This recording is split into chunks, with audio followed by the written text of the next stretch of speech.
Welcome back to the channel. In the last video, we showed you how you can download WhatsApp in mobile. In this video, I will show you how you can set up your WhatsApp account and sign up in the app. After downloading the app, tap on Open. In the Privacy Policy section, tap on Agree and Continue.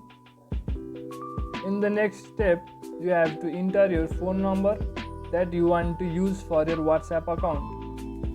After you have entered the phone number, it will ask if your phone number is correct. Make sure to use your actual phone number. After entering your phone number, the app will itself verify the number if your number is actually being used in the phone. Tap on Continue. In the next screen, the app will ask for backup purposes. In this video, we will simply tap on Cancel for now.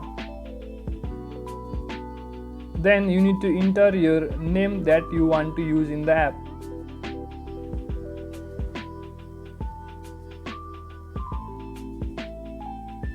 Tap on Next.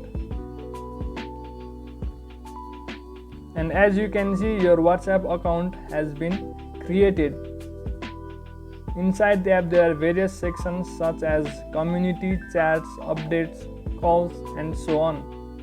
You can use the app as your preference. Thank you for watching.